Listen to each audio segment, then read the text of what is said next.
Budget Committee meeting. Tonight on the agenda we have the Fitchburg Public Schools and the Monty Tech Assessment. We're going to start this evening with the Fitchburg Public Schools. We have the FY14 projected budget of $48,200,000, requested $48 million, mayor's allotment $48 million. Andre?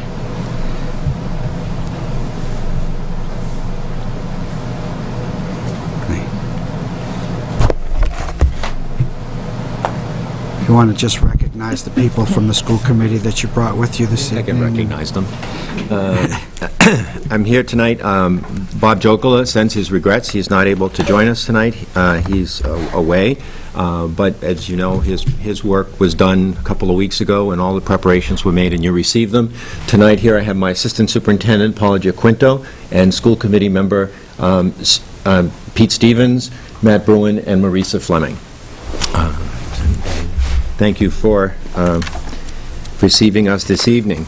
As I have done in the past, I think a good way for me to start, and it kind of is an opportunity to review the highlights of our budget for all of us here, but it's really an opportunity for me to speak to the folks at home and talk to them a little bit about, you know, where we are and what we've done with our budget. So I will read the cover letter that I included in your budget.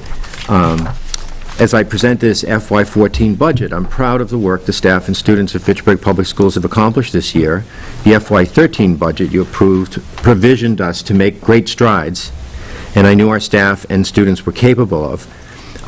These are bullets of those things. We met every recommendation of the Accelerated Improvement Plan. Fitchburg is on an accelerated improvement plan with the Department of Education. They came in and made 29 recommendations of things that we needed to do to up the ante and improve the work that we were doing. And that was a plan that we did in conjunction with the Department of Education. We met all 29 of their recommendations and are now working off of the Accelerated Improvement Plan for 2 years, with the goal being that you then could come off of the Accelerated Improvement Plan. And we're very pleased with the work that's done. We did with that. We were negotiating contracts in a collaborative process for the first time. We used interest-based bargaining to negotiate our contracts with our teachers, and for the first time, as far back as any of those people back there can remember, we had a contract that was settled before the contract before expired. And I'm really proud to say that interest-based bargaining, one of the things we identified was that we needed more time for our students.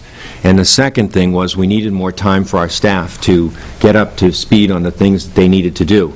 So for the first 2 years, the additional time, it's an additional roughly 20 minutes a day, the additional time is being used for professional development for our staff to prepare them for the different programs and initiatives that we're implementing. And in the third year of the contract, that will be added to the student's day. So our students will get an additional 20 minutes of academic time in the third year of the contract, which won't be this coming year, but the year after that. We've been implementing the new evaluation system, educator evaluation system. Every district in Massachusetts has to do that. We had ours negotiated and sent to the Department of Education and approved before September. And we began the new evaluation system in September. The evaluation system is for all of our teaching staff, all of our administrators, and the superintendent. And it is the same system. It's an online system, and we have been asked and numerous times, either the staff or myself, to present across the state as a model program of an evaluation system that we've put into place. We created a freshman academy. There was a little blurb in the newspaper about that freshman academy today. We really tried to identify students for whom the transition from middle school to high school was a challenge, especially going to a large high school. We chose 4 of our top-notch teachers, a special education teacher, and identified 60 students who would be part of this freshman academy, providing them with technology and all the things they would need to succeed. We're really pleased to say, of those 60 students, 53, some went back into the regular school day, others left the district, but of those 60, 53 remained in the program all year. 44 of them are moving up into sophomore year. their attendance is over 90%, and some of these students had 50 and 60% attendance and would have dropped out. And right now, of the few remaining who have not gotten enough credit to go on to their sophomore year, some of them are only 1 credit short, and they're going to be able to do that with a piece of technology that we use called the Plato. It's Plato software, which allows them to do that. Our partnership with the Massachusetts Math and Science Initiative, that's through a grant. That's a state grant, and we're coming at the end of our first year, and we have gone from, and I think the numbers are, I think I have them here, in terms of the numbers of students that were involved. In 2012, there were 135 students at Fitchburg High School taking advanced placement courses. This year, there were 254 students at Fitchburg High School taking advanced placement courses, and as of last night, the number of students signed up to take advanced placement courses of 424.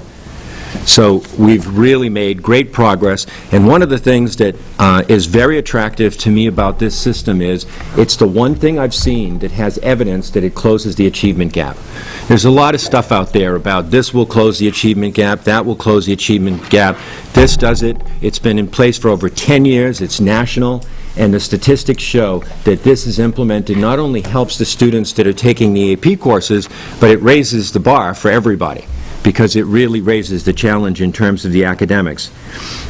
We're developing a freshman honors academy for next year. That's something totally new and really unprecedented in the geographic area, and actually there are only a couple of them in Massachusetts. We got the idea from Lowell. We're not proud. We'll take good ideas from wherever they come. And we had 100 students in the 8th grade take a test to be part of this academic honors academy in this coming freshman year. And they not only had to have an A- average for their 7th and 8th grade, they also had to have a lot of other things as part of their portfolio. Of those 110 students, 68 of them met the requirements to be part of the Honors Academy, and of those 68, a little over 50 will be in the first Honors Academy, which will start this year. And it'll be a separate program with a real focus on honors programs and AP courses. So we're really pleased for that for the first year. We've had some successes in terms of some of our students. Any of you who watch Channel 5 News know that the Channel 5 A-plus student is something that's, that appears on a regular basis. You're lucky in a good year to get one of your students chosen as the Channel 5 A-plus student. We had 2 students this year chosen. One of them is Michael Richard, and the other one is Dennis Zambrano.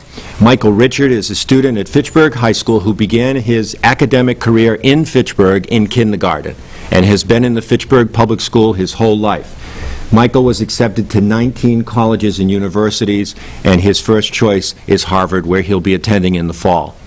The expression that I use is, we set the table. We've got the goods. We've got good resources. We provide everything in the Fitchburg Public Schools for somebody to have a successful academic opportunity, but you have to come to the table. You have to show up, and you have to take a good portion and get the help that you need. Also, this is coming to the end of our first year of our McKay Arts Academy, which is an innovation school. About 4 or 5 years ago, there was an initiative in the state to create innovation schools as a response to charter schools, to basically give the schools the opportunities out inside the regular public school system.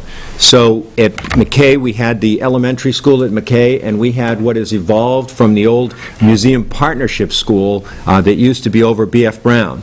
That then evolved into the pilot school, and now it has combined with the elementary school for a K-8 arts innovation school, where arts will be the focus through elementary through 8th grade, a strong partnership with Fitchburg State University in the arts program, both visual and performing arts, and a strong partnership that's being formed and solidified this summer with the Fitchburg Art Museum.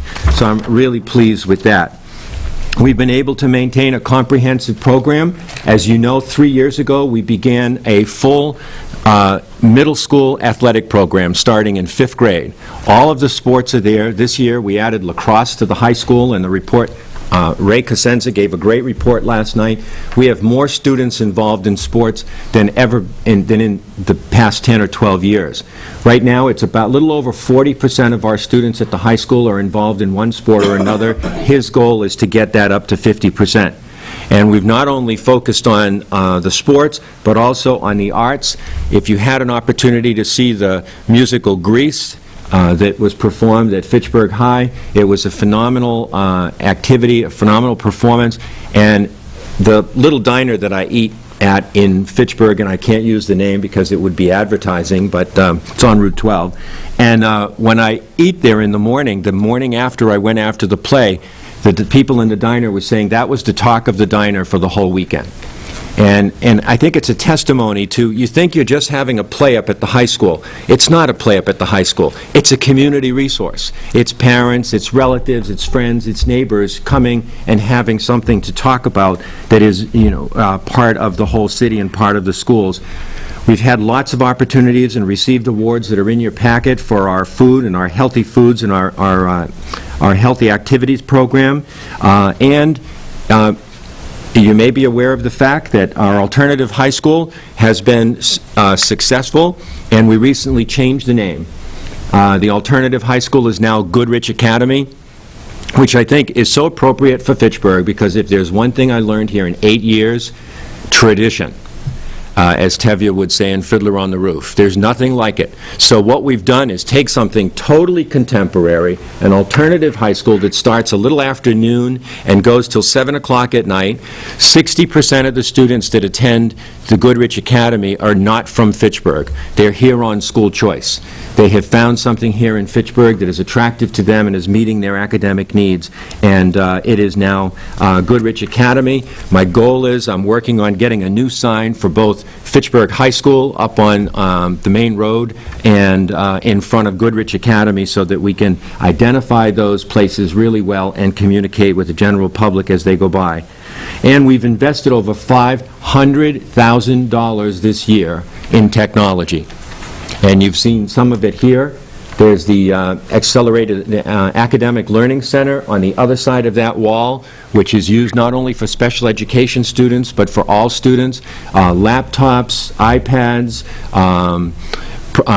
all kinds of cameras, project cameras, things of that type. So if somebody comes to the Fitchburg Public Schools, no matter which school they're in what grade they're in, we're giving them good access to technology. And then for some of the counselors who have asked about this in the past, when you look at the Munis budget, you'll see no line item for materials or textbooks. That, about 4 years ago, we moved all of our materials and textbooks into school choice.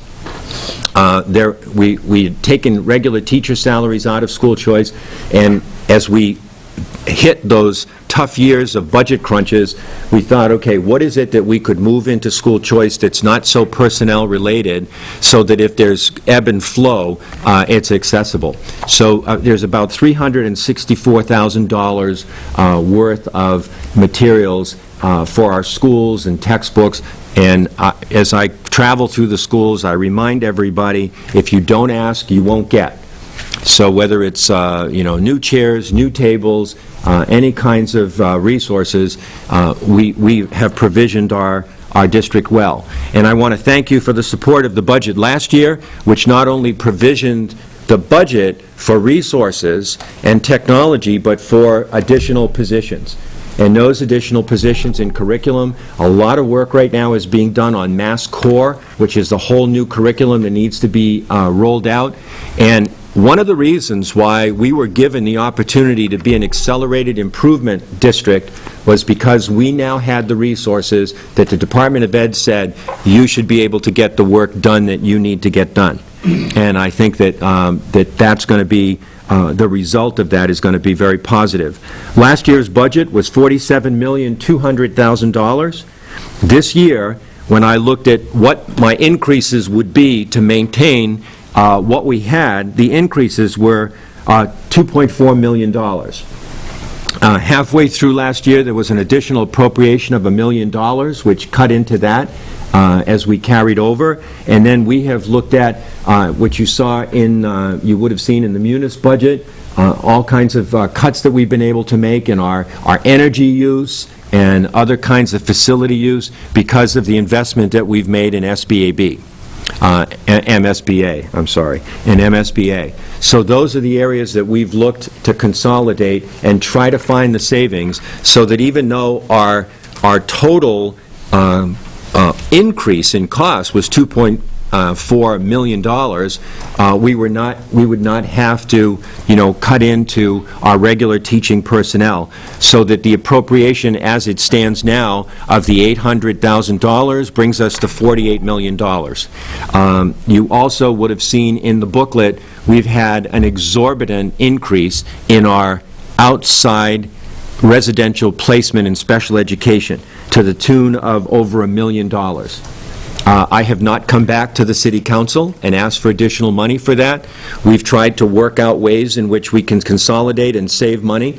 We've looked at every one of my special education director has gone through and looked at every single one of those placements and how some of them have now gone off the record and are no longer part of the school system because they've aged out or have moved away. So that's an area that we really need to look at. And I think I might have put something in here to put it in a perspective that my fellow superintendents across the state have been having similar kinds of situations. If there's one thing you have no control over, that's it. Who moves in or who moves out, or what kinds of needs that students show up with in the Fitchburg Public Schools. And our goal is we have to look at who's coming here, what are their needs, and how can we provide their needs. So the budget that you have before you is an increase of $800,000 from last year's budget, and it is approximately between $500,000 to $700,000 short of net school spending. But my commitment to you is that the work that we have done this past year to improve this school system, to keep moving the school system forward, with that initial $800,000, my commitment is we will continue to move this district forward in all ways, academically, facility-wise, technology-wise, and be able to provide what I think is a quality education. I asked my administrators the other day, if there was something that we're not doing, what would it be? And no one could come up with anything. We're providing foreign language, arts right through kindergarten. We also are going to be moving our music program down into the elementary school. We're at the middle school level, now into the elementary school. This year we've seen some real traction in our music program. My goal is I want the Fitchburg High School Band to have 100 people marching in it someday. If we're going to do that, we have to start capturing that early on. So whether it be in art or in athletics or in academics, I really believe that the staff that you have supported for us to hire, the new leadership that we've brought in, and the way the teachers in this district have taken on this evaluation system with such seriousness of purpose is unprecedented in a lot of other districts. It has been a joint activity. It's not us doing it to anybody else. They're working with us on that, and I think what we're seeing in the end is going to be incredible improvement in the work of our teachers. That's my summary. Good job. Councilor Hay. Thank you, Mr. President. First off, I'd like to just compliment the superintendent on the presentation, and his staff, the teachers, and the students on the whole list of things that you talked about that are improvements in working for our school system. And personally, I'd like to thank you and everybody involved with our school system for that. I do have a couple of questions for numbers. When we're looking here, Andre was showing that in 2012, it was $43,800,000. The 13 projection is $48,200,000, and the request and the amount allocated by the mayor for 14 is $48 million. I'm not sure. I'm not seeing the $800,000 increase that you're. If you look at the Munis, the second page on the Munis budget, which would be the yellow tab, which I have as the tab 10, but it's the bright yellow tab. Page 4 has the total at $48 million, and then page 2 right below it is the FY13, and it has it as 47.2. 200. Yeah. Okay. And my second question is, you're saying you've got a shortfall on net school spending. Did you say 500 to 700? Talked to Dick tonight, and he says it's between $500,000 to $700,000, and it's related to the discrepancy right now in transportation, correct? Part of it's the funding. I think we realize we're running short in this budget. And let me just say, there's a great difference between FY12 and 13 because we're short about $600,000 that we made up in FY13. So that's why you got $1 million. Part of it was to cover a shortfall in the prior year and $400,000 in FY13. But yes, it is about short. And a guesstimate is between $500,000 and $700,000. The variables that could change are transportation, health insurance, and retirement, and school spending, school choice. Does the state have a program or a policy that allows you to be under certain amounts before they start to penalize you, or they Yes. start to change things? 5%. Right, and I think Bob already shows that this would bring us about 1.2% below. I was reading some of the notes that It's not they till have. 5% that they So it's- start saying, Right. you're going to be in Right. trouble, boys and girls. And so eventually, though, we do need to make that $500,000 to $700,000 shortfall up in the net school spending, either out of next year's budget or over 2 or 3 years. That's right. Yeah, we've been addressing it like we meet on a regular basis with the city, and like this year, that January, when that $1 million that went a big way of the hole was getting deeper as opposed to shallower, and that $1 million made the hole back doable again and reachable. And again, we don't have the state numbers yet; have not been finished because it's still in committee. Right, a lot of what drives it are the actuals, which we won't know for this fiscal year until September. And then I usually meet formally with the school committee, and the mayor is usually there, and we go over formally all the numbers, and then that mirrors the end of the year report that the school department prepares for the state. We may already get it, but I just want to make sure that when you get those numbers in September, could those be forwarded to the council so that we can keep track of where you are in relationship to net school spending? Well, I think net school spending is a key topic, too, because everything I just described to you that we're doing and the achievement that's happening is happening with a district that's operating below net school spending. We have surrounding districts in Massachusetts that are 15% and 20% above net school spending, trying to achieve the same kind of a level of quality. So we stretch that dime, in a good way. I'm not disagreeing with that, I know. Mr. Right. Superintendent. I just want to make sure we don't get in trouble with the state. Yep. Because Yep. we're not meeting our obligation. Yep. Thank you. There's a real commitment to meeting it. It comes up often. Okay. Thank you. Yeah, and it works both ways. We struggle, too, to what we give the schools because it could take away from other big departments. But Andre is right in that most communities are well above their net school spending, so other town accountants and auditors, they don't have this issue. They usually, we don't even know what the number is, but we really track it closely. Councilor Di Natale. So essentially, the mayor's budget plan is $1.6 million out of balance, including $500,000 to $700,000 short on the schools. 5 to 7 is an estimate of the net school spending. The 1.6, I think you're talking about the non-recurring revenue, right? Right. Okay. Even though it's non-recurring revenue, the budget is balanced per se. Yes. However, we acknowledge that this account is short. Yes, sorry, it's balanced, albeit very weakly. Question, Mr. Superintendent, is the recent report about paraprofessionals being let go, can you explain that a little bit on how that improves the efficiencies of the classroom? What we've been looking at is, we look at the performance of first regular ed students, and then right now one of the focus areas is the ELL students and special education students. And they're reported separately.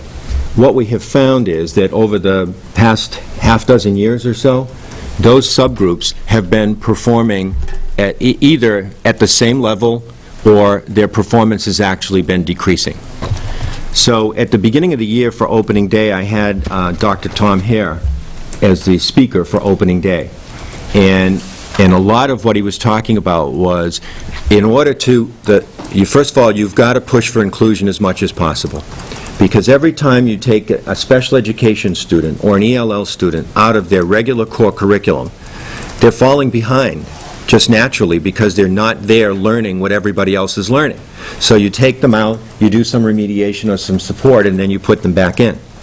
And so what we were finding was that the system that we had, which was just constantly adding more staff to the process, was not getting us the results. And, I mean, everybody knows that the definition of insanity is doing the same thing and expecting different results. So we decided we could not continue to do the same thing, that we had to change what we were doing. So not only did we have Dr. Hare for our opening day speaker, we've had 2 task forces working throughout the year looking at what we would have to do. Some of our schools have really gone a good distance in terms of inclusion. Crocker, for example, during the school improvement presentations, Crocker talked a lot about. We had 2 consultants come in and work with 2 of our schools, working with the staff. The goal is to have regular ed staff be able to do the work with the students in their classrooms, whether the student is ELL or special education.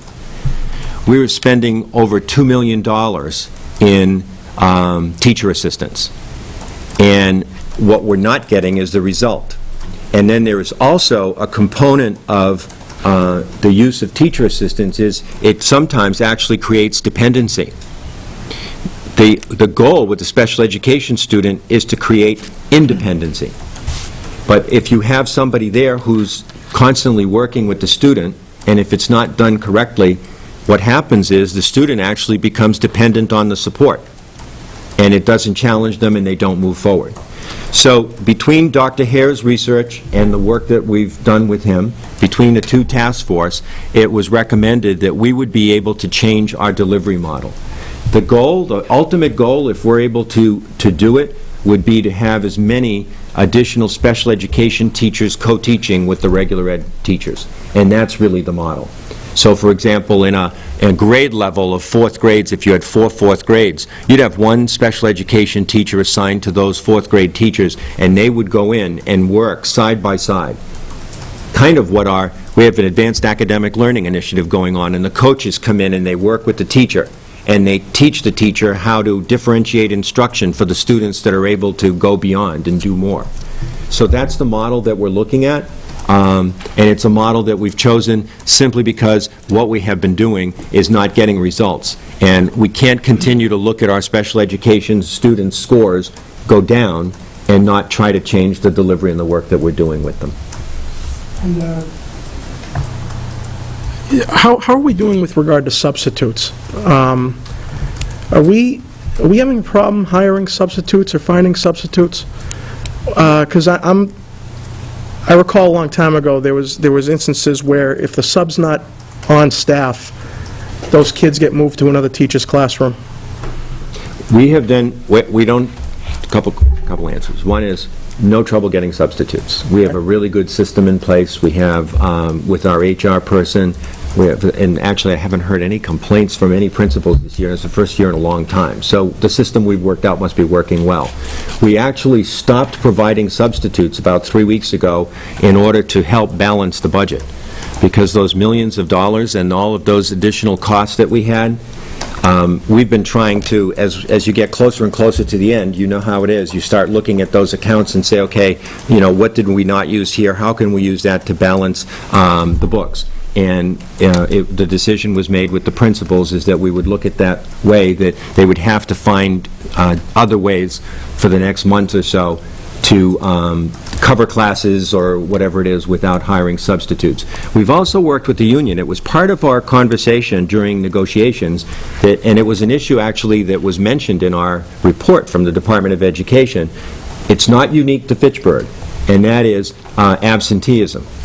And there's been a really strong effort to look at that. The union has really stepped up to the plate and said, let's work together on this. But one of the things, when you start looking at the numbers, when you have 850 employees, there are really lots of legitimate reasons why people, are not able to come to work on a certain day. And I'm really seeing one of the things more and more is this sandwich generation issue is really a huge issue for people who have no other family support and have to be there and be present and support, an elder parent or whatever. So I would say that we're as good, if not better, than we were last year in terms of our staff attendance. And except for the last month where we've kind of put a hold on substitutes, we've been able to get the personnel and provide the substitutes needed in the schools. I'm just trying to understand, why would the principals and if you have a class of 25 students and there's no one to replace the teacher who's out, how does that work, where they get distributed to the other classes, and then those classes for that day have like over 30 kids? Mm-hmm. That's been going on for 30 years. Really? Oh. Yeah. Okay. And it's not every day, but there are actually days where you may not have enough substitutes in a regular day, even if I paid for them, because they're spread out across the district. It might be professional development day or some other things like that. It's not ideal, but pretty much if you talk to anyone in any school district in Massachusetts, it's what's being done. And what we're not doing anymore, which we did, I think, a couple years ago, was kind of warehousing 150 kids in the cafeteria. That's not happening. My last comment or question is, can you expand upon MCAS scores? I know it's a big barometer, obviously, in how we're doing performance-wise. Can you elaborate a little bit on how the scores matched up, the most recent data that we have compared to prior years? How are we trending? How are we doing compared to prior fiscal years? Are there signs of improvement across the board in certain areas, or are we still having struggles? We're having struggles with our subgroups, and that's the major place where we're having struggles, which is why the two initiatives, one initiative we just talked about was a reorganization on how we deliver services to special education students, but there's also a massive professional development initiative called Retail, where every teacher is having to go through a very extensive ELL program to be able to teach to students with a second language. So that's going to try to address it.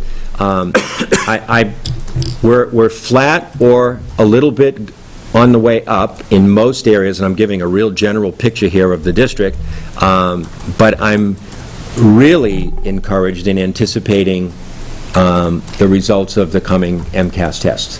The kind of work that I have seen on a day-to-day basis has been unparalleled in my 8 years here. As part of the evaluation process, my expectation for my principals is that they're in a classroom 2 to 3 hours every day doing classroom evaluations, 2 to 3 hours a day. And on Friday, they have to submit a log to me of which classes they were in and how long they were in the classrooms. Every one of our schools has a data wall, a data room, where the picture of every single student in that school is mounted on the wall. And it's in a band of whether they are performing below grade level, at grade level, or above grade level. So when the teachers and the principal goes into that room, it's not about just a group of kids or a group of statistics. It's about every single picture that's in on that wall and moving that student up.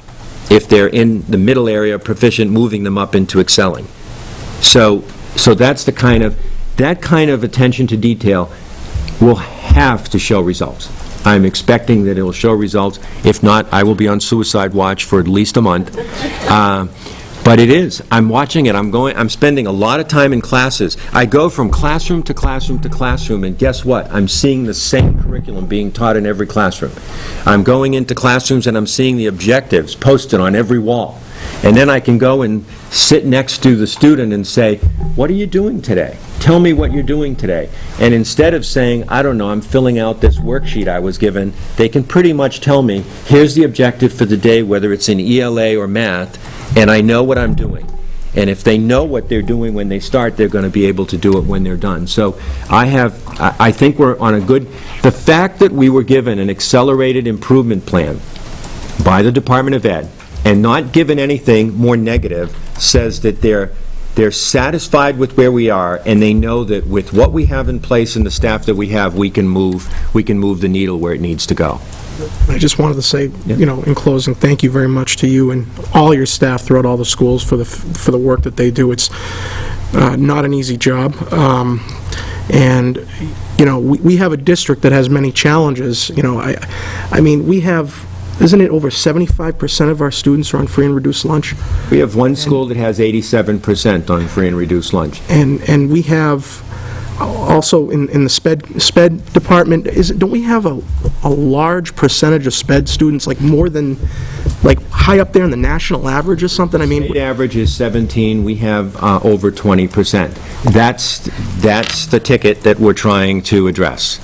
That's what we have to work on. Because we've also had, and I'm simplifying this, and I don't mean to, but we've had a little bit of a SPED train. That there's things being identified early on in children in preschool and kindergarten, that the response has been, put them in a more restrictive environment and give them more support, as opposed to have the high expectation and provide the student with what they need to do well. And that's the mentality of culture we're trying to change. And I think we can do it. But you're right, we do. And we have a high homeless population and all of those things. But the school that has 87% free and reduced lunch is our only school that's a level 2 school. And their goal this year, the school goals, were to move the level 2 school to a level 1 school. So you'll never hear that as an excuse from us. Thank you. Yeah. Councilor Clark. Thank you, Mr. President. Andre, I just wanted to throw out a question about security in our schools. I've always asked you over the years about our learning resource officers, and I know that there have been some tragic events which may lead to other forms of security. Could you tell us about security in our schools and cost of security in our schools, that including resource officers that you have? Yeah. Well, we were really fortunate because before this September was the first September that we had security buzzers and cameras at all of our schools. I've been working on that for 5 years. And then given the tragedies that happened, that was at least some sense of security that we were able to do that, so that our schools are in lockdown and we're able to do that. But as we saw at Sandy Hook, and this is an unfortunate thing, if someone wants to hurt someone, they will hurt them. And what we do is simply provide as many checks and balances as we can, as many deterrents as we can. You lock down the schools, wait till they get out of school. You wait till they get out of school. You can't send them out to recess. Somebody could attack students in recess. They could attack a bus.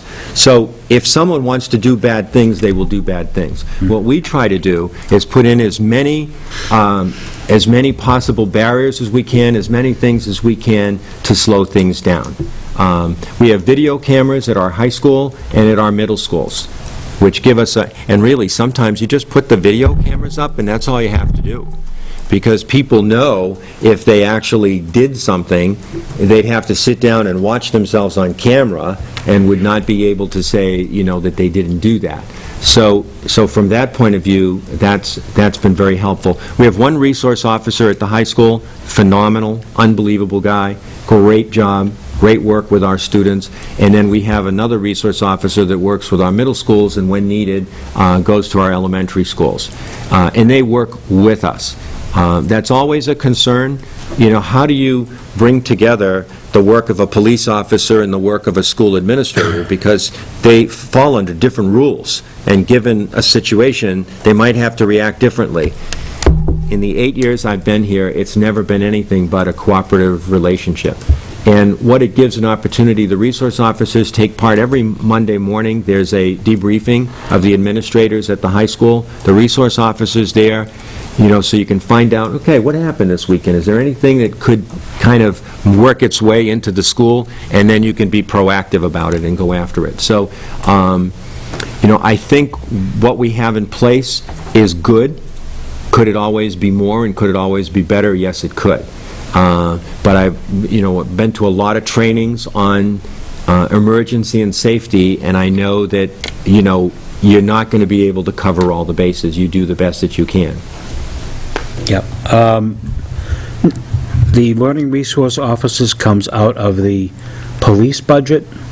Yes, they're not in our budget. Okay, but they can go against net school spending? Yes. Okay, so Yes. so that figure is kind of pushed to that other column. And I know I was working, the police chief has wrote a grant that he wanted some cooperation with, so I was working with him about a month ago for a grant that he applied for that would help provide, hopefully, more resources and more resource officers. I've always just thought if kids had a safe environment to work in, along with teachers and staff, I mean, that's the ultimate goal. Yeah. The only other thing I want to mention is the Goodrich Academy. I don't know if it's official yet or not. Oh, yeah, the school committee vote, as you know, the school committee has to vote on it, and I filled out the form that goes to the Department of Education so that it'll get changed officially, and in September, when the school opens, it will be official everywhere as the Goodrich Academy. It's great. I went to the graduation. It was a little long, but that's okay. It's their day in the sun, and this program that wasn't here years ago now is not only come here, and not only do kids graduate from high school, but they move on to college. So we had 60-something kids going to college now. 64% of the graduates of Goodrich Academy are going on to 2- or 4-year colleges. That's fabulous. I mean, That's pretty unheard of. There are alternative schools right now. There are 26 alternative high schools in the state. Some of them have a 16% to 2- or 4-year colleges. So 64 is phenomenal. And we now have a fourth quarter at the high school, at the alternative school. So for students who need to make up courses so that they can start out in September from a regular high school, actually anywhere in the geographic area, can come to our Goodrich Academy and get that additional coursework. So Goodrich Academy is actually a year-round school. It's a great success story. Thank you. Councilor Caddy. I know it was hard when Fitchburg State changed to Fitchburg University, but I'd like never to hear alternative school again. I think the idea of having Goodrich Academy is awesome. Yeah, It's a good, great thank school. you. Just to get back to the budget, I was trying to figure out what we're spending per student. You're asking for $48 million, but on one page you have a city contribution of $48 million, indirect charges $15,778,000, and grant budget estimate is $6,100,000, for a total of just under $70 million. Does that sound right? For per pupil? Well, that's what I was figuring. You got Because there are grants 5,000. involved in that, too. Right, I understand. You have 5,397 students. Does that sound right? A little under 5,200 students. At those figures, it looks like per student, we're spending just a hair under $13,000 per student. Does that sound right? No, that sounds high. That sounds high.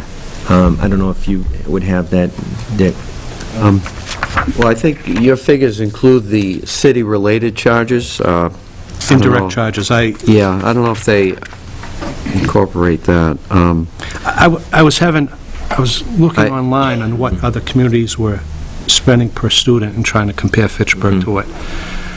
And I was having a conversation with a couple of people, and they couldn't believe that we spent that much per student. But at the $48 million that we're budgeting, we were just over $11,000 per student, and then if you add in the indirect charges and the grants, it comes just about $13,000, which I don't think it's a bad thing. I'm just saying that you tell most people in this city we're spending that per student, and they don't believe you. Well, and here you are, $500,000 below net school spending. So that's actually below what the state says you should be spending per pupil. Yeah, I just think it's Yeah. important that, we are doing our best to get a good education in the city. And again, I was having a conversation with a couple people, they couldn't believe we were spending that kind of money. And we are, and I think they're getting a good education here. Well, and you can see how quickly it goes if you have, in 1 year, an additional $1.2 million in special education costs that come into the city that you have to pay. That can throw your budget off pretty quickly. And there are communities, I know in Lexington, last year, they went back to the selectmen 3 times for additional appropriations for special education. That's actually kind of a normal process. We've never done that. We kind of try to figure out, okay, how are we gonna squeeze this out? What are we going to do? They've also cut back on the circuit breaker, which is money that is given to help when those costs are above a certain proportion. And that amount's just been going down, down, down.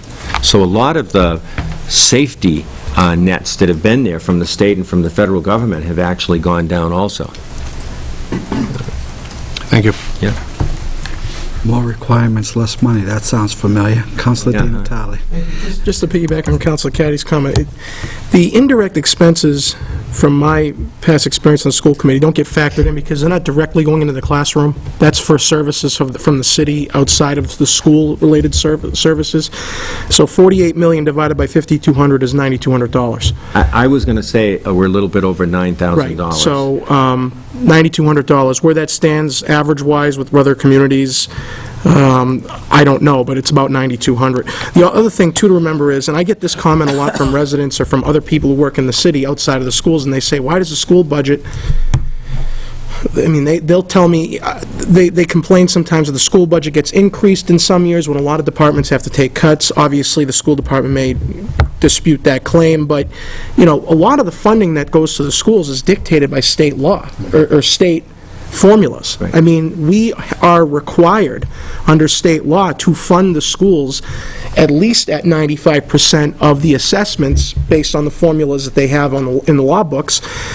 And the incentive to spend up to 100 is so we don't have to carry over money every year. So basically, state law requires that we spend 100% every year based on an assessment value that's dictated by the state's formula.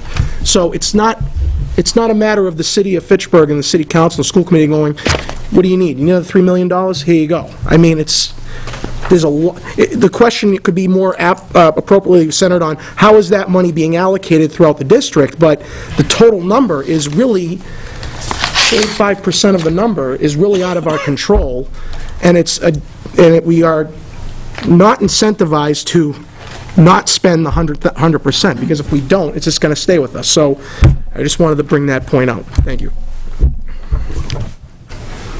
Seeing no other comment, I want to thank you. I want to thank your administrative staff, your teachers, the support staff that you have, custodians, cafeteria workers, everybody that does it for those kids every day, because there's always somebody that one student will identify as that person that got them through school.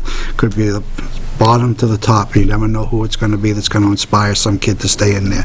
School committee members, everybody that works for those kids, school councils, thank you very much for what you do for the students of Fitchburg. Thank you, and I hope you've been comfortable here at the Memorial Library, and I can assure you you'll be comfortable through the summer, because if you look behind you, there are 2 new air conditioning units, so once they're hooked up, I think as the temperature rises, you will cool down. So thanks very much for having us tonight. Thank you.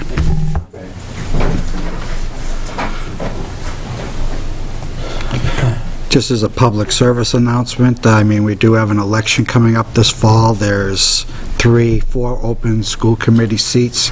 There's only 3 people running for school committee as of this point. There's a lot of exciting things happening in the school system, and there's a lot of people that could contribute. So if you think you can contribute, please put your name.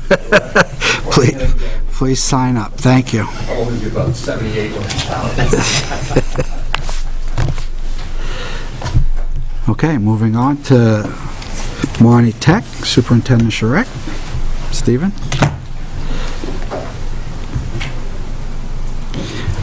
The FY14 projected budget or assessment, $1,658,610. In the mayor's budget this year, the assessment, $1,746,284. Stephen? And my name is Steve Sharrock, and I'm Superintendent Director at Montechusett Regional Vocational Technical School, better known as Monty Tech. Happy to be here tonight, and I want to just begin with some accomplishments that we've had at the school over the past year, just like Superintendent Ravenel did. Then I'll turn it over to Tammy LaJoy, our business manager, who can walk you through the funding formula and the complexities of the budget. Let me first begin by talking about MCAS scores. We have seen and enjoyed steadily increasing MCAS scores at Monty Tech that are competitive with or exceed the regional scores and the state average. We expanded the curriculum this year to include dual enrollment classes, including psychology, sociology, Spanish, and criminal justice. We began 2 advanced placement courses, AP courses, in English in the junior year and senior year. We have dropout rates of 0.3%. That compares to the state average of 2.5%. 4-year graduation rates are 94.7% compared to the state average of 84.7%. We, during this past year, hired a coordinator of cooperative education and placement. The addition to that person has dramatically increased the number of kids that we've put out on co-op jobs. We've more than doubled the number of students, and at last count, it was more than 100 out on cooperative education sites. During the past year, we had state and national success in a competition called Skills USA, which is the largest competition for vocational technical students in the country. In fact, the president of Skills USA Nationals this past year was none other than Victoria Holbert of Fitchburg, who was a graduate last year of Monty Tech, and she's now at Norwich University, and you're going to be hearing big things from her in the years to come, I'm certain. We developed plans to renovate and improve our library, and in this budget we're adding an additional person for library staff. In fact, that's the only new employee in this budget this year. We are also adding a contractual position with the City of Fitchburg, which we are paying for a school resource officer. Our gain is Andre's loss. We're getting a terrific person as our SRO starting in the fall.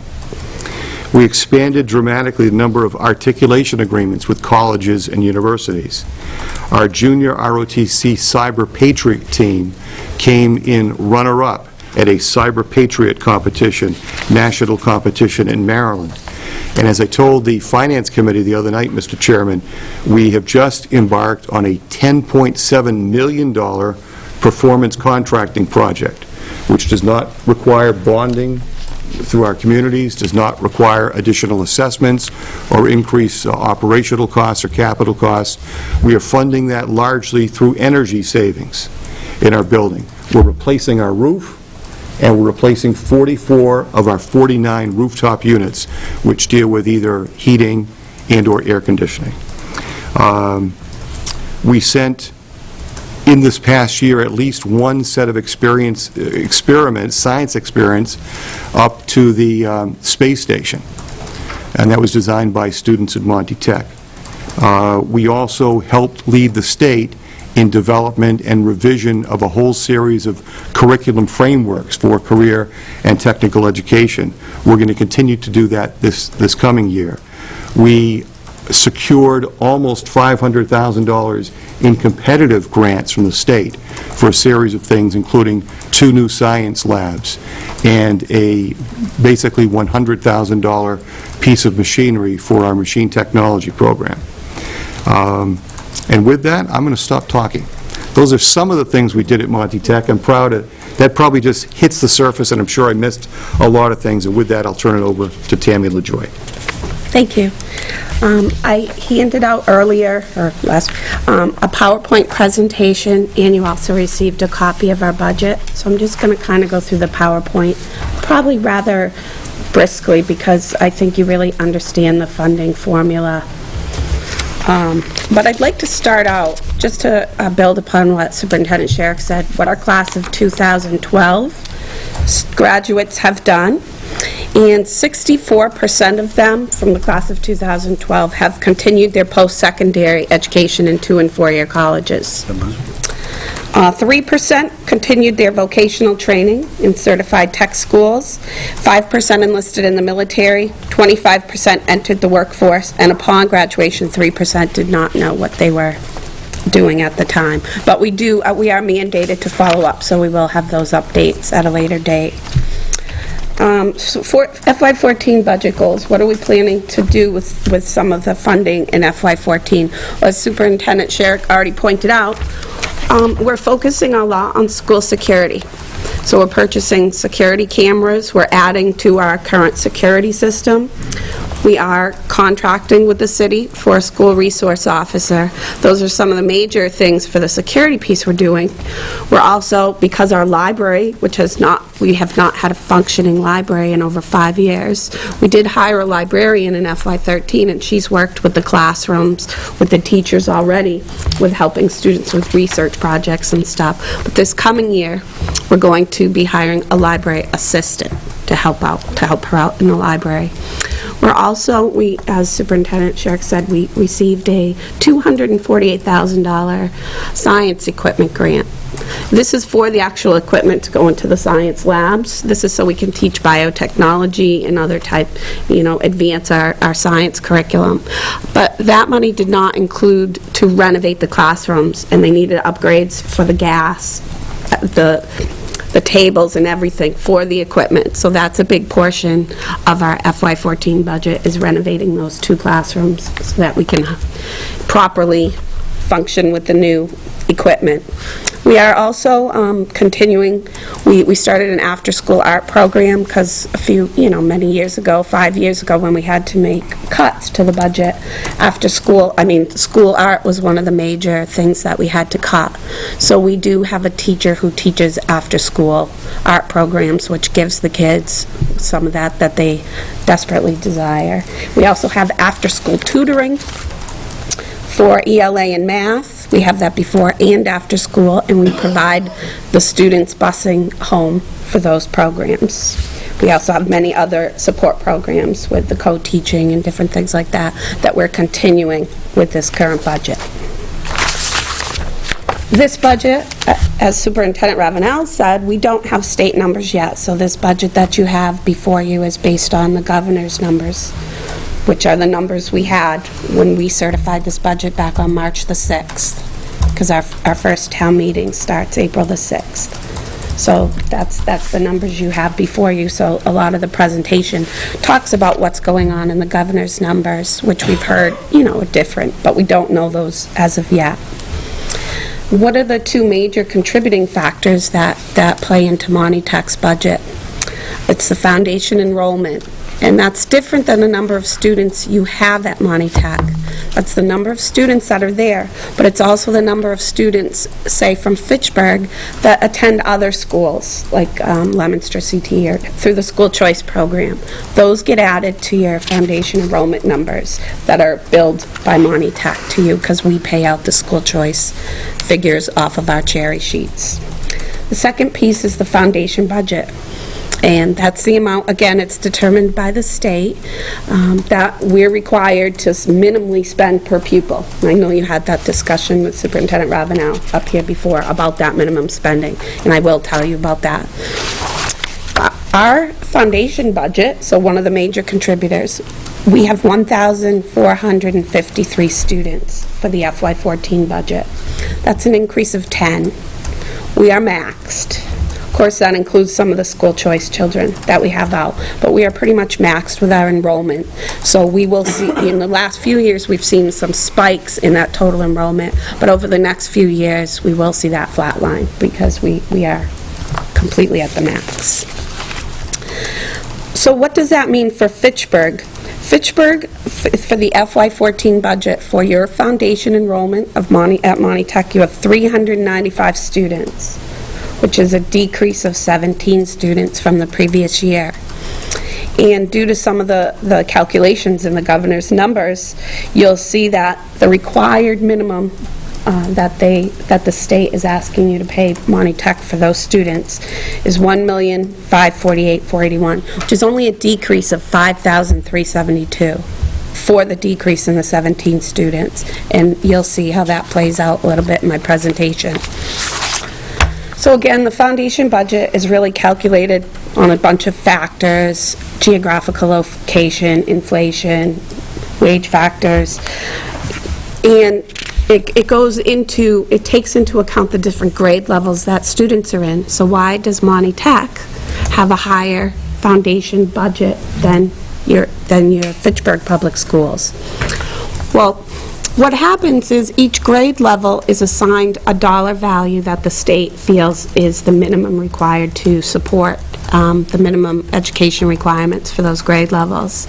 And vocational education, grades 9 through 12, happens to be the highest, assigned the highest value to it. And again, it's because we provide everything the comprehensive high schools do, but then we also operate 20 shops with very expensive pieces of equipment and stuff like that.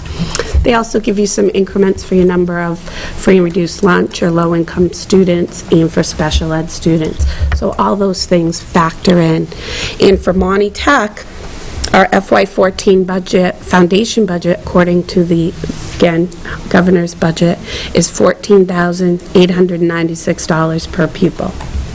So that's the starting basis. So when you take the 395 students from Fitchburg times that number, that gives us the foundation budget for Monty Tech for Fitchburg, which is $5,884,015. That's not what you're assessed, but that's the amount we have to spend in our total foundation budget for representative of students from Fitchburg.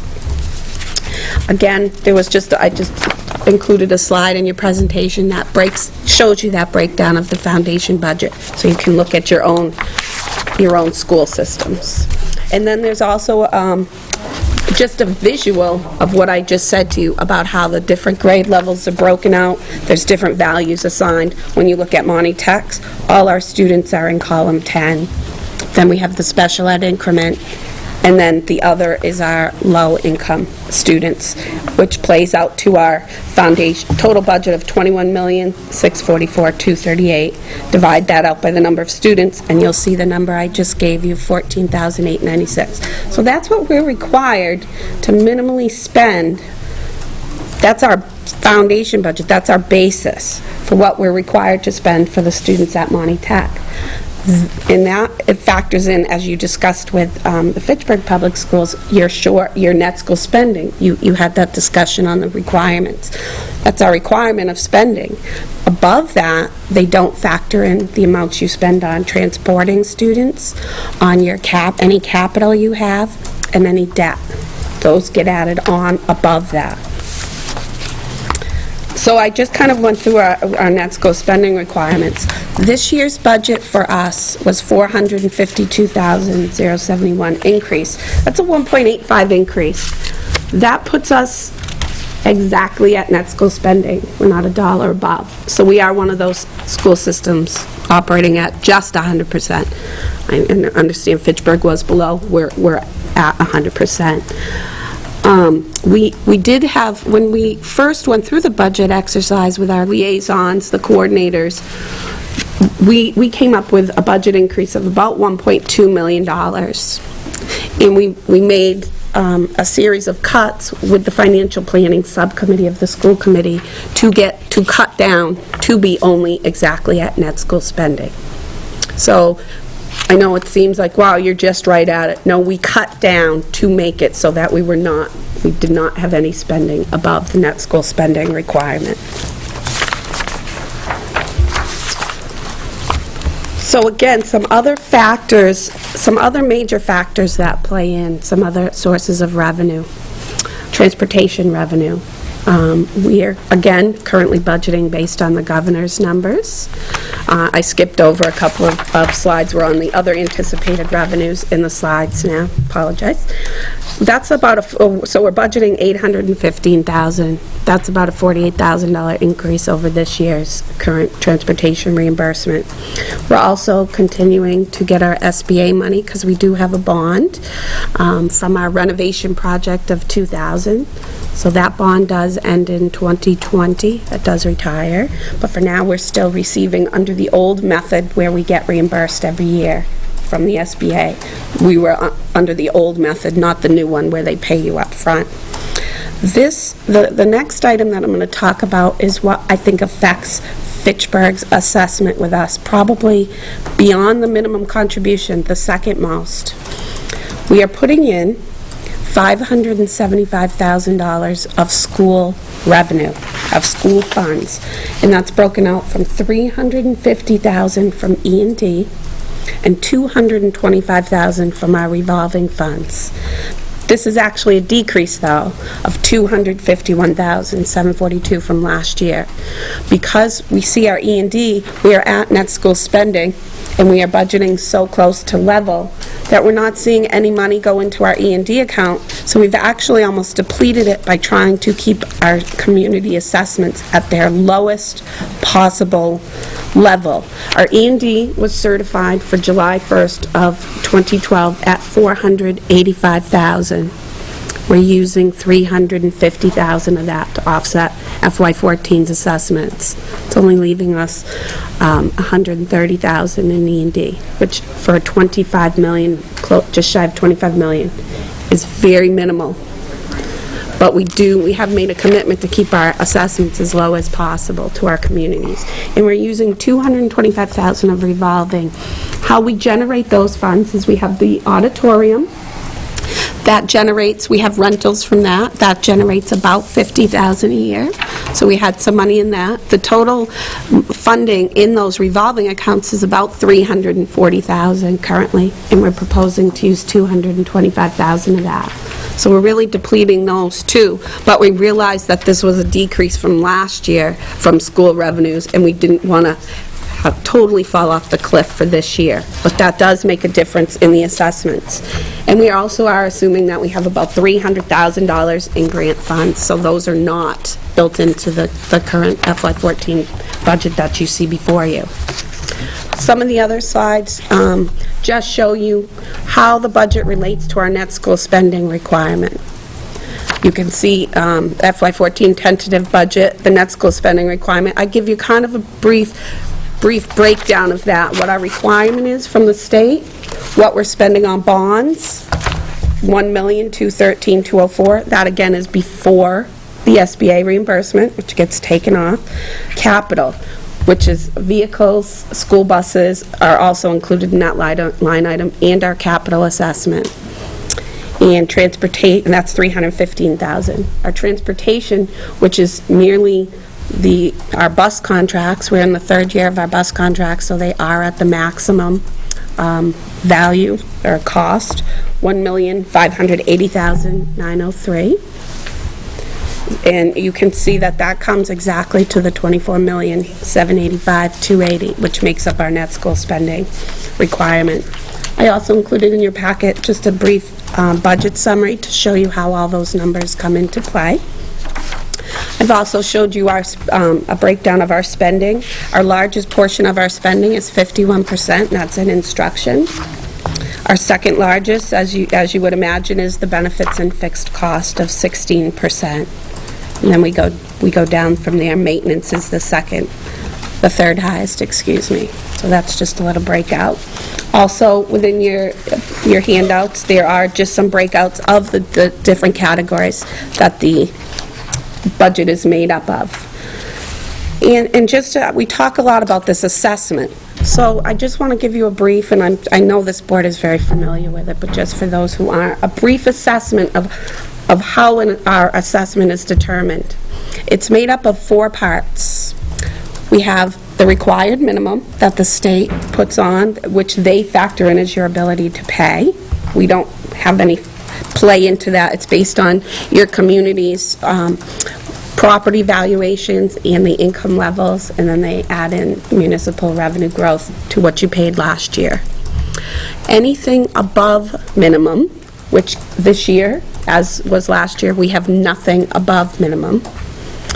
Your capital assessment, which is that $315,000 I talked about, we are not assessing any community any amount of that capital. All of the funds, E&D or revolving, are going towards that $315. So there's no capital built into your assessment number. And the bonds, and that's our debt schedule minus our SBA revenue, which would equal the net to all the communities, and then it would be Fitchburg's apportionment of that. So I spoke to you about how the required minimums are, or that they're calculated by the state. For your information in your packet, I included, you'll see a couple of Department of Ed spreadsheets in there with a lot of numbers on. This goes through the process of how the state determines Fitchburg's ability to pay. This is the portion where I say, don't shoot the messenger. We did not make these numbers. There's some people on Capitol Hill you might want to talk to if you have some issues with that. So I'd like to give you that so you can see where the numbers come from, and you can see where the required minimum, was derived from. Then I talked to you about kind of the other pieces that go into the assessment. So there's a couple of methodologies that the assessments are based on. We have the required minimum. Then we have the transportation and operating. How that's assessed to Fitchburg is based on the number of students you have at Monty Tech divided by the total number of kids at Monty Tech. And you're assigned, and you get your percentage for that. Which, for Fitchburg, for FY14, having 395 students, you are 27.19%, which is the largest percent of our operating budget. The second two pieces, capital, which we are not assessing, we have a zero net for that, but the bond, which is also considered capital, that is determined, according to the agreement, based on the total number of school-attending children you have in Fitchburg. These are grades 1 through 12. Doesn't count your pre-K or K. It's when the district agreement was signed. There was no kindergarten. So we base those on the 1 through 12 numbers. We get those from your superintendent. And that is divided by the total number of school-attending children in our district. So the number we have for Fitchburg is, for the school-attending children, is 5,648 over the total students in our district of 24,802. So Fitchburg becomes 22.77% of our capital piece of our budget. And literally, it's just mathematics after that. We take, you have your required minimum, we take the net of our transportation, less the revenues we're going to receive from transportation reimbursement, the school money we're putting in, and we come up with a total amount that we're assessing all our communities. In this case, for that piece, it's $505,560. And Fitchburg being the 27% of that, that's where, I'm looking at the assessment sheet now, that's where the $137,465 comes in. Again, no capital assessment. Then with the bonds, we have our debt schedule, less the reimbursement we receive from School Building Authority. The net of that is $264,991. Fitchburg being 22% of that gives $60,338. That's where the assessment of $1,746,284 comes into play. It's a minimum plus your transportation percentage, no capital, plus your bonds. And this is where, and this is an increase from last year. Now, remember I said you had a decrease of students of 17. This is an increase of 87,674. And as I said earlier, the biggest piece of that, because Fitchburg is the largest piece of our operating budget, by not being able to put in $250,000 more additional dollars that we don't have anymore in reserves. That was really a large effect to Fitchburg, along with the fact that our transportation contract is at the highest. It's been in the last couple of years because we're at the third year of that. So that was where the largest part of the increase came in for the assessment. I did give you a breakdown of that also in your sheets. And I know when you were speaking of the Fitchburg Public Schools, you wanted to know what they were ultimately spending per pupil. I've enclosed that in your packets. There's a couple. There's one from FY11, and there's one from FY12. And these include all funds. In Monty Tech, we are spending, as of FY12, we were spending $17,281 per pupil. That's from grants, general fund revenue, all sources of revenue. But and that sounds large when you compare it to your own school district, but I've given you a comparison of where we are with the other vocational schools in the state. And we are the fourth, I'd like to say, most efficient vocational school in the state. We are fourth from the bottom, which in this case is great. I think we're educating the kids. They're getting a fabulous education at Monty Tech, and we are doing it in the most economic, efficient way possible. And with that, I know I've given you a lot of just numbers and information. I hope that was helpful in how the assessment is derived. Councilor Hay. Thank you for the presentation. It was very detailed. My only question is, you acknowledge that that is based on the governor's proposed numbers. Do you guys have any way to speculate about percentage-wise or amount-wise if those numbers come in different from the governor? Are we talking something that could substantially affect our city budget because our assessment goes up dramatically, or are we talking about small increments? They're very, when I say they, I mean the Department of Education and some of the senators we've spoken to are very cautious about giving us any numbers because none of them are valid at this point because they're still in committee. But that being said, we've had some talks with the Department of Education, and our Chapter 70, at least, throughout all the versions of the budget from the governors to the Senate, our Chapter 70 stays the same, which is great. We've heard that could be some potential changes to required minimums, which could change the budget, but we're also working with them that if they're minuscule, could we just stick with the budget we have that people have already appropriated funds for? That would be what we would like to do, depending on how it all works out in the wash, because once you've appropriated the funds, at least you know what they are. We do not want to go back to communities and ask for tens of thousands of dollars more, or, vice. So we will work very hard to keep the assessments where they are. Thank you. Yes. Councilor Caddy. My question was answered. Thank you. Okay, thank you. That was a great how can we ask questions? Everything was answered. No, that was a good presentation. Councilor Caddy. Now, I did promise you last week I was going to ask you a question. It's my understanding that when you do a capital improvement at the school, the city's building inspector charges you the full price for those inspections, plus all assessments. Full price, I would say not. We are charged building permit fees, electrical fees, other sorts of city fees. And I don't have my glasses on, so let me read it. I'm going to give them to Tammy to read. I believe for the building permit, the normal fees would be $14 per 1,000. We are charged $7 per 1,000 for the building permits.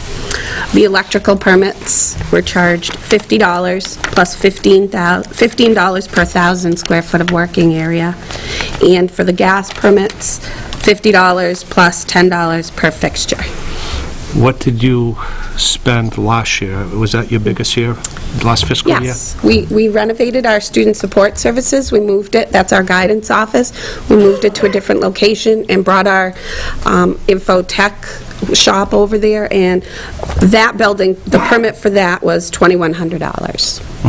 And then, so far this year, for the library renovation that we talked about, we've paid $1,176. And to your knowledge, the Fitchburg school system, when they do any projects, are they charged? I don't know that answer. I don't believe so. I mean, It's hard for you to... they are certainly a subset of the Fitchburg municipal government. So it's clearly a department of the government, and that's really a judgment call on Fitchburg's behalf, whether they want to charge permit fees to individual departments or not. I believe the city has chosen not to, but I stand to be corrected. That's what I understand. Well, I think the point of the whole conversation is it's kind of created bad blood between the school and the city. With all the things that Monty Tech does for this city, in last week's meeting, you had a list of them. I think the biggest one that comes to mind is the Stonehouse at Cogswell Park, Yeah. pointing at the senior center, plus all the civic things that the ROTC engages in the city. And I just think for the minuscule amount of money that's involved, I just think that the city shouldn't be charging those fees. The only way to make this statement is during the budget hearing, because that's usually the only time you're in here, once a year, but I just wanted to give you my opinion on it, and it's not my authority to relinquish those amounts, but just how I feel about it, and I just wanted to go public with it in front of the other councilors. Councilor Caddy, I certainly appreciate that. Mr. President, if I could respond, is that okay? I do appreciate your comments, Councilor Caddy, and certainly that would resonate well with my superiors, the 22 people I report to on the school committee. They did vote in April unanimously, which they rarely vote anything unanimously, 21-0. Well, there was one abstention, so it wasn't unanimous, I guess. 21-0 with one abstention to ask the city council and the mayor to waive the fees for building permits. That said, there was also discussion at that meeting about the possibility that Fitchburg would entertain at least reducing the fee by the percentage that it is a part of our district, either the 22% or 27% that Ms. LaJoy mentioned earlier. But as an agent for the school committee, I did send a letter to Mayor Wong and the city council on behalf of the school committee outlining the position of the school committee. So I will certainly pass on your sentiments to the body. Thank you. Thank you. Thank you very much. Motion made, second to adjourn. All those in favor? Opposed? We are adjourned.